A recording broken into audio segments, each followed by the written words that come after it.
الحمد لله نحمده ونستعينه ونستغفره ونؤمن به ونتوكل عليه ونعوذ بالله من شرور أنفسنا ومن سيئات أعمالنا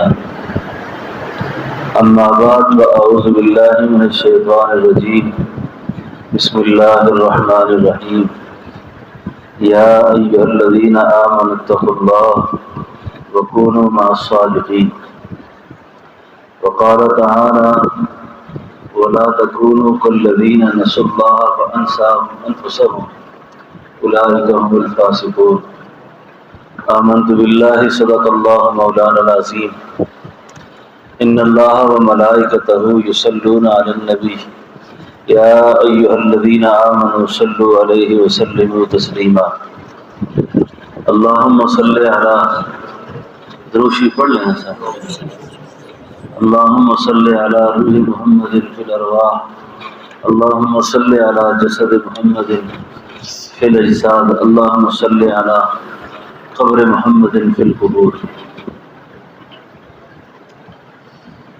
جلال الدین رومی رحمۃ اللہ علیہ اپنے زمانے کے بہت بڑے شیخ گزرے ہیں۔ وہ فرماتے ہیں کہ اللہ جس شخص کی پردہ پوشی فرمانا چاہیں، اللہ جس شخص کو اپنی ستر کی چادر کے نیچے لانا چاہیں تو موت سے پہلے اللہ اس کے ہاتھ کسی اپنے بندے کے ہاتھ میں دے دیتے ہیں۔ سمجھ آ رہی ہے میری بات؟ یہ جو بات میں نے کی آپ سمجھ گئے اس کو؟ اللہ تعالیٰ جس شخص کی ستاری فرمانا چاہیں، جس کی پردہ پوشی فرمانا چاہیں تو موت سے پہلے اللہ اس کے ہاتھ کسی اپنے بندے کے ہاتھ میں دے دیتے ہیں، اور جس کی ذلت کا فیصلہ ہو جائے کہ اس شخص کو رسوا کرنا ہے، اس کو علماء کی، صلحاء کی، نیک لوگوں کی غیبت میں لگا دیا جاتا ہے۔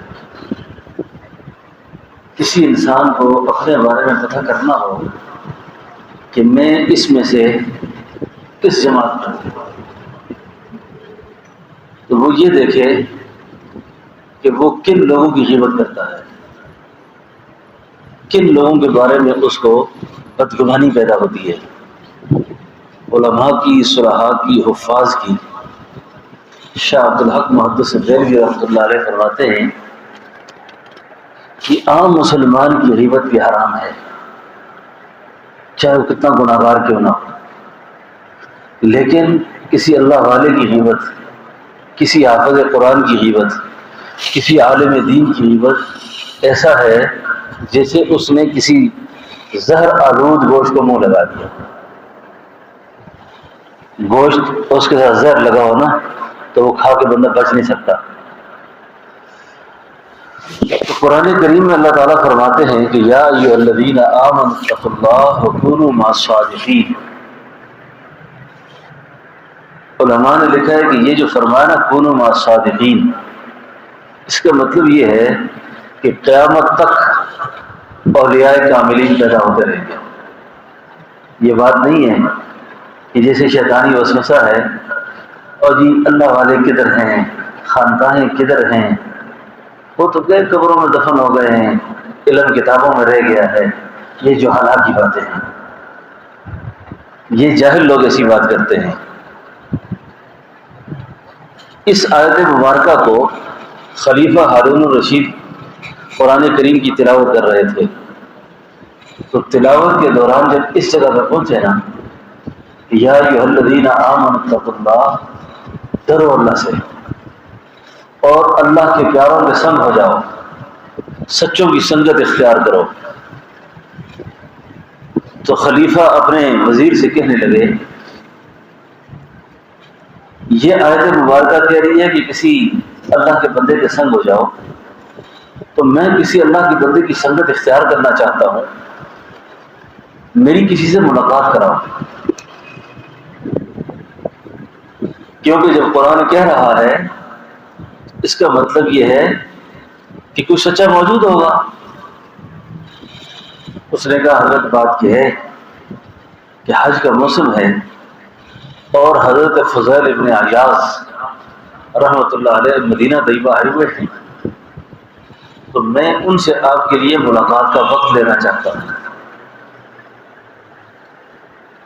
تو اگر آپ ان سے ملاقات کر لیں تو آپ کو اس آیت کی تشریح سمجھ آ جائے گی، آپ یہ آیت سمجھ جائیں گے کہ خدا کے سچے لوگ کیسے ہوتے ہیں۔ حضرت فضیل کی ملاقات کے لیے جب وہ گئے تو انہوں نے کہا آپ سے خلیفہ ملنا چاہتے ہیں۔ تو حضرت نے فرمایا کہ ہارون الرشید سے کہو کہ وہ جب اندھیرا چھا جائے تو پھر میری ملاقات کے لیے آئے، مغرب کے بعد آ جائے۔ اس نے کہا ٹھیک ہے۔ جب اندھیرا چھا گیا تو یہ ملاقات کے لیے گئے۔ سبحان اللہ، علامہ اقبال نے کہا ہے الہی کیا چھپا ہوتا ہے اہل دل کے سینوں میں، الہی کیا چھپا ہوتا ہے اہل دل کے سینوں میں کہ ایک نظر سے کر دیتے ہیں جوانوں کو یہ رام، ایک نظر سے کر دیتے ہیں جوانوں کو یہ رام۔ خدایا تو نے کیا درد رکھا ہے ان کے سینے میں۔ جس وقت ملاقات ہوئی نا، ملاقات ہوئی تو خلیفہ نے ملاقات کے لیے مصافحہ کے لیے ہاتھ بڑھائے۔ یہ کیونکہ خانقاہ ہے اور آپ نے حضرت سے یہ باتیں بے بار ہاتھ سنی ہوگی، اس لیے میں اسی ذوق پر دو باتیں آپ سے کرنے لگا ہوں، اور شاید یہ جو بات میں کر رہا ہوں آپ کے لیے ناشنا نہیں ہوگی۔ جو ہی ہاتھ بڑھایا ملنے کے لیے تو حضرت نے ہاتھ کو دبایا۔ اللہ والوں کو اللہ نے ایک قوت دے رکھی ہوتی ہے جس کو ہم توجہ کا نام دیتے ہیں۔ یہ توجہ کیا چیز ہوتی ہے؟ یہ توجہ اس اللہ والے کا پاکیزہ باطن ہوتا ہے جو معصیت چھوڑنے کی وجہ سے، گناہ چھوڑنے کی وجہ سے، ذکر کے انوارات کی وجہ سے مرید کے قلب کے اندر اللہ کی رحمت کو انڈیل دیتا ہے، اور اس کے اندر اوصاف حمیدہ پیدا ہونا شروع ہو جاتے ہیں، اس کے اندر سے اخلاق رذیلہ نکلنا شروع ہو جاتے ہیں۔ اب جس وقت ہاتھ بڑھایا نا تو حضرت نے ہاتھ کو دبایا۔ بعض اللہ والے اپنے قلب کی سے قلب پر توجہ دیتے ہیں اور بعض خیالات پر قبضہ کر کے الفاظ سے توجہ دیتے ہیں۔ تو جو ہی ان کے ہاتھ کو دبایا نا تو دبا کے فرمایا کتنے نرم ہاتھ ہیں اس خلیفے کے جن ہاتھوں نے کل آگ میں جل جانا ہے۔ اللہ کا خوف دلایا، خلیفہ کانپنا شروع ہو گئے، گر گئے۔ تھوڑی دیر کے بعد اپنی جان کو سنبھالا تو وزیر نے کہا حضرت یا ایھا الذین آمنوا اتقوا اللہ وکونوا مع الصادقین۔ تفسیر سمجھ آ گئی اس کی؟ آپ کو اس کی تفسیر سمجھ آئی ہے؟ نے کہا آج تو سمجھ آ گئی تفسیر۔ ہمارے ایک بزرگ گزرے نا، بہت بڑے نام تھا ان کا، حضرت علامہ سید سلیمان ندوی رحمۃ اللہ علیہ۔ بعض لوگ اللہ والوں کے مرید ہوتے ہیں اور بعض اللہ والوں کی مراد ہوتے ہیں۔ قرآن کریم میں آتا ہے نا، بعضوں کو اللہ خود کھینچتے ہیں، اللہ یجتبی الیہ من یشاء ویہدی الیہ من ینیب۔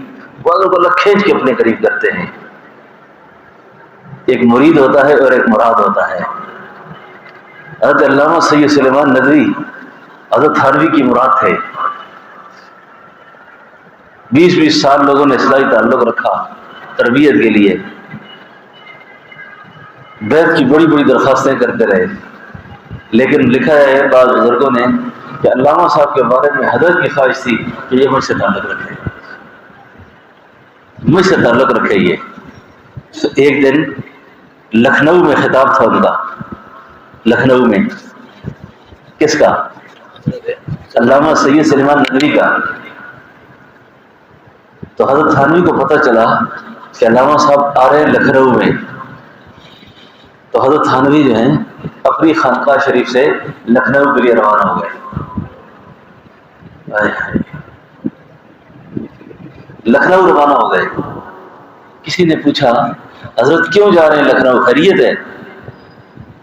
طبیعت ٹھیک نہیں ہے، کسی معالج کو اپنی جان دکھانے جا رہا ہوں، کسی معالج کو جان دکھانے جا رہا ہوں۔ دیکھ صاحب کش مرید آوازیں دے رہا ہے، علاج ولاج بہانے ہیں، علاج ولاج بہانے ہیں، ایک شہباز شکار کرنے جا رہے ہیں، ایک شہباز شکار کرنے جا رہے ہیں۔ اللہ اکبر۔ علامہ سید سلیمان ندوی کا بیان اپنی موج پر ہے، زوروں پر ہے۔ حضرت داخل ہو گئے مجمع میں، کونے میں بیٹھ گئے۔ جب علامہ صاحب کی نظر پڑی، اتنا بڑا انسان مجمع میں بیٹھا ہوا ہے، انہوں نے اپنا خطاب مؤخر کر دیا اور حضرت سے درخواست کی کہ آپ بیان فرمائیں۔ حضرت نے جب بیان کیا، بیان ایسا ہوا کہ علامہ سید سلیمان ندوی کھڑے ہو گئے، کہا ایسے ہی کچھ انداز سے تقریر کی، ایسے ہی کچھ انداز سے تقریر کی، پھر نہ پیدا شبہ باطل ہوا۔ ایسے ہی کچھ انداز سے تقریر کی، پھر نہ پیدا شبہ باطل ہوا۔ آج پایا مزہ ایمان میں، جیسے قرآن آج ہی نازل ہوا۔ واہ واہ، یہ تو قرآن ہم نے بارہا سنا، یہ آج کیا سن رہے ہیں؟ یہ آج کیا سنا جا رہا ہے؟ اللہ اکبر۔ یہ اصل میں وہ قرآن کے ساتھ حضرت کی موج نفس تھی، جو کسی کے نفس کو جلا رہی تھی، اس نفس پر وار کر رہی تھی۔ اس لیے دوستو، اس غیر گزرے دور میں بھی آپ لوگ بہت خوش قسمت ہو، بہت خوش قسمت ہو۔ آپ کو حضرت کی نسبت حاصل ہے، تعلق حاصل ہے، ایک خانقاہ کا وجود موجود ہے جہاں ذکر فکر ہو رہا ہے اور بڑوں کی نسبتیں موجود ہیں۔ اس نعمت کی قدر کرو، اللہ کی ان نعمتوں کی قدر کرو، ان نعمتوں کی قدر کرو۔ شیخ کو، مربی کو مرید جس نگاہ سے دیکھتا ہے اسی درجے کا فیض ہوتا ہے، اسی درجے کا فیض ہوتا ہے۔ اور کئی لوگ پاس رہ کے محروم ہوتے ہیں اور کئی لوگ دور رہ کر پاس ہو جاتے ہیں۔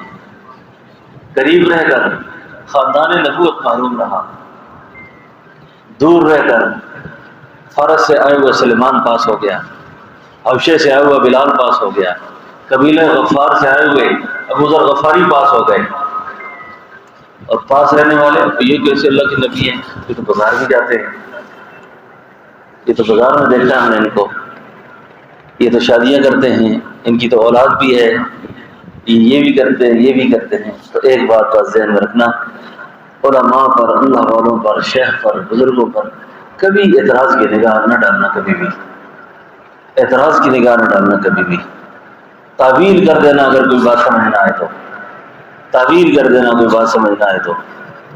لیکن میں نے خود ایسے لوگوں کو دیکھا ہے، بڑے بڑے صاحب علم، اپنے آپ کو کچھ کہنے والے، لیکن اس برتری کی بیماری، نکتہ چینی کی بیماری، اور چھوڑو جی ایسے ڈرامہ ہے، بس کوئی کام نہیں ہے تو خانقاہ ہے، بس خدا کے قسم رسوا ہو گئے، ذلیل ہو گئے، اور غریب مسکین خدمت میں رہنے والے، دعائیں لینے والے مقتدا اور پیشوا بنے۔ اللہ نے ان سے اتنے بڑے کام لیے، اس لیے اپنے تعلق کو مضبوط رکھیں، جو معمولات بتائے جائیں ان معمولات کا خیال رکھیں، اللہ کو حاضر سمجھ کے زندگی گزارے، تو یہی خانقاہ ہے، یہی خانقاہ ہے۔ تو اس پیغام کو اپنی ذات پر بھی نافذ کریں، دوست احباب کو بھی ترغیب دے کر مجلس میں لایا کریں، مجلس میں لایا کریں۔ سیدنا ابوبکر صدیق رضی اللہ عنہ فرماتے ہیں خوش بخت انسان وہ ہوتا ہے جو خود مر جاتا ہے اس کی نیکی نہیں مرتی، برا انسان وہ ہوتا ہے جو خود مر جاتا ہے اس کا گناہ نہیں مرتا۔ آپ نے کسی کو ترغیب دے کر درود شریف پڑھایا، ذکر پہ لگایا، حضرت کے پاس لایا، مجلس میں بٹھایا، آپ کو یاد ہی نہیں ہے، آپ چلے گئے، وہ قیامت تک درود پڑھتا رہے گا، آپ کے نامہ اعمال میں اجر لکھتے رہے گا، ثواب لکھتے رہیں گے۔ بات سمجھ گئے میری؟ تو اس لیے جو پہل کرتا ہے نا کسی کام میں، پہل، آپ کو پتہ ہے کہ بیت اللہ شریف میں جتنی اذانیں ہو رہی ہیں نا اس وقت، جتنی نمازیں قیامت تک ہوں گی، اس کا ثواب کس کو ملے گا؟ بولو، سیدنا حضرت عمر فاروق کو ملے گا، سیدنا حضرت عمر کو ملے گا۔ کیوں؟ سیدنا عمر جب اسلام میں آئے تھے نا، آئے تھے تو اللہ کے حبیب علیہ السلام سے جب ملاقات ہوئی نا تو اس وقت کوئی 40 کے لگ بھگ لوگ مسلمان تھے۔ تو جب نماز کا وقت ہوا تھا تو سیدنا عمر نے پوچھا تھا کہ اللہ کے حبیب نماز کہاں پڑھیں گے؟ نماز کہاں پڑھیں گے؟ اللہ کے حبیب پر اللہ نے دانائی کو، حکمت کو، بصیرت کو، تدبر کو، فہم کو، علم کو، حلم کو، بردباری کو، انتہا تھی۔ اللہ کے حبیب دوسروں کی عزت نفس جانتے تھے، کسی کی عزت نفس کو کیسے رکھا جاتا ہے، کسی کا اکرام کیسے ہوتا ہے، کسی کا۔ سیدنا عمر نے کہا نا کہ نماز کہاں پڑھیں گے؟ تو اللہ کے نبی نے فرمایا عمر یہیں پڑھیں گے، اور کہاں پڑھیں گے؟ فرمایا کعبے میں کیوں نہیں پڑھیں گے؟ اللہ کے نبی نے فرمایا عمر کعبے میں تیری برادری تنگ کرتی ہے، میں یہ نہیں کہا آپ تنگ کرتے ہو، تمہاری وجہ سے نہیں جا رہے ہیں، میں تیری رشتہ داروں کی وجہ سے۔ عمر بات سمجھ گیا، فرمایا اللہ کے نبی عمر مسلمان ہو جائے پھر بھی نمازیں چھپ کر ہوں؟ ایسا نہیں ہو سکتا، ایسا نہیں ہو سکتا۔ اس ساری جماعت کو لے کر بیت اللہ میں داخل ہوتے ہیں، کوئی بیت اللہ کی چھت پہ چڑھ جاتا ہے، کوئی حجر اسود کو چومتا ہے، کوئی طواف کرتا ہے، کوئی نوافل پڑھتا ہے، تو کفار کوئی بھی مجال نہیں کسی کو دیکھنے کی، کیونکہ عمر جو مسلمان ہو گیا ہے۔ اب نیکی کی بنیاد رکھی، نیکی کی بنیاد رکھی، بیت اللہ کے در کھولا، بیت اللہ کے دروازے کھلے، اب قیامت تک جو نمازیں ہو رہی ہیں اس کا ثواب حضرت عمر کو مل رہا ہے۔ جب آپ نماز پڑھ کے نا حتیم کے ساتھ آپ نے ٹیک لگایا، اور حتیم کے ساتھ ٹیک لگا کر جب آپ تشریف فرما ہوئے تو ایک شاعر کہتا ہے کہ گویا آپ یوں گویا ہوئے، یوں ارشاد فرمایا کہ خدا کے دین کے گلشن میں بن کر تو باہر آیا، خدا کے دین کے گلشن میں بن کر تو باہر آیا، کھلے اسلام کے غنچے گلوں پہ بھی نکھار آیا، کھلے اسلام کے غنچے گلوں پہ بھی نکھار آیا۔ سیدنا عمر نے کہا میرے اسلام لانے سے یہ چھپ کر کیوں عبادت ہو، پڑھیں گے آج کعبے میں وہ روکے جس کی طاقت ہو، اڑا دوں گا میں سر اس کا کفر کا جو نواب آیا۔ تو عرض یہ کر رہا تھا کہ نیکی کی بنیاد رکھ کر جاؤ دنیا سے، تھا نیکی کے کام کر کے جاؤ، نیکی کام کر کے جاؤ۔ اللہ تعالیٰ کسی انسان سے کام لیتے ہیں۔ یہ ایک بزرگ کا ذکر مجھے آ ہی گیا، ہمارے ایک بزرگ تھے، ان کا نام تھا سید عبد الماجد شاہ صاحب مشہدی، صوفی اقبال صاحب رحمہ اللہ کے خلیفہ تھے، اور ماسٹر صاحب کہا کرتے تھے ان کو، ڈی او صاحب کہا کرتے تھے، صوفی صاحب کہا کرتے تھے، فرمایا کرتے تھے بغیر خانقاہ کے اس شیخ نے چلتے پھرتے ہزاروں لوگوں کو درود پہ لگا دیا، ہزاروں لوگوں کو درود پہ لگا دیا۔ اور میں کوئی تقریباً 8-10 سال وہ مجذوب قسم کے آدمی تھے، میرے ساتھ رہتے تھے، تو یہاں دیر بھی بہت آیا کرتے تھے، لال موڑ آتے تھے خلیفہ صاحب کے پاس، تو میرے ساتھ ان کی بڑی انسیت تھی، تعلق تھے، ڈائریکٹر ایجوکیشن تھے، ریٹائر ہو گئے تھے، مجذوب قسم کے آدمی تھے، عجیب عجیب ان کے حالات تھے، تو چلتے پھرتے درود بتایا کرتے تھے، چلتے پھرتے درود بتایا کرتے تھے۔ اس لیے آپ کی خدمت میں یہی درخواست، دیکھو وقت زندگی کا تھوڑا رہ گیا ہے، کام ہمارے ذہن میں بہت باقی ہیں، اور جس آدمی کی عمر 40 سال ہو جائے نا، 40 سال داڑھی میں سفیدی پھر جائے، اس کے بعد بندے کو دل کالا نہیں کرنا چاہیے، اپنا بندے کو اپنا دل کالا نہیں کرنا چاہیے۔ اب بڑا وقت گزر گیا ہے ہمارا۔ میرے ایک دوست ہے، وہ میں داڑھی کو تھوڑا بہت کبھی حساب کرتا ہوں، تو ان سے میں نے ایک دن پوچھا کہ آپ کون سا رنگ لگاتے ہیں داڑھی کو تاکہ میں بھی وہ رنگ لگاؤں جیسے آپ لگاتے ہیں میں بھی لگاتا ہوں۔ اچھا، پریشانی کی بات نہیں ہے، ٹھیک ہے نا؟ ہاں، لگانا چاہیے۔ دوسری تیسری شادی کا ارادہ ہو تو زور سے لگاؤ، ٹھیک ہے؟ آپ پریشان نہیں ہونا چاہ۔ ہاں، شادی کا پروگرام ہے، ہاں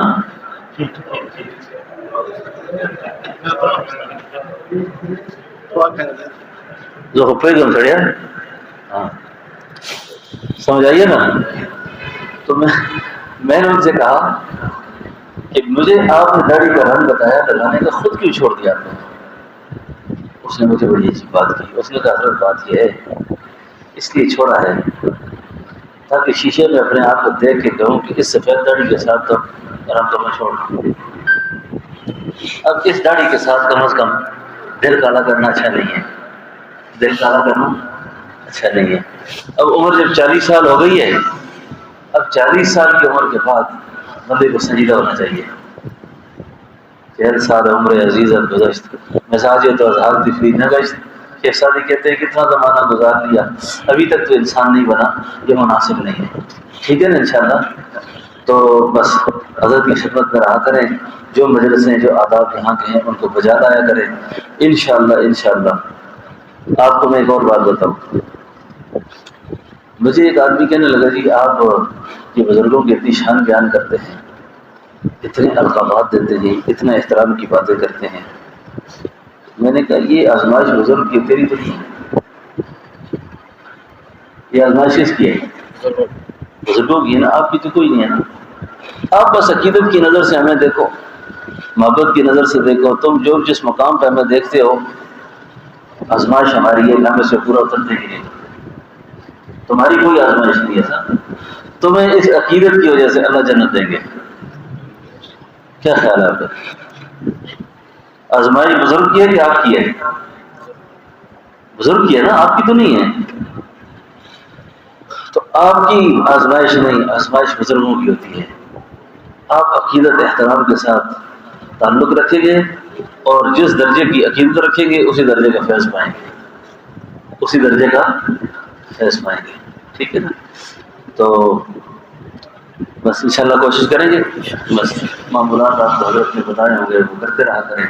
بس میں اپنی سعادت سمجھتا ہوں کہ آج میں حضرت کی موجودگی میں آپ کی خانقاہ میں حاضر ہوا اور آپ کے سامنے 2-4 طالب علمانہ باتیں آپ کی خدمت میں عرض کر کے اللہ سے دعا ہے کہ اللہ پاک میری حاضری کو قبول فرمائے اور حضرت کا سایہ شفقت آپ پر، علاقے پر، ہم سب پر اللہ عافیت کے ساتھ قادر قائم رکھے۔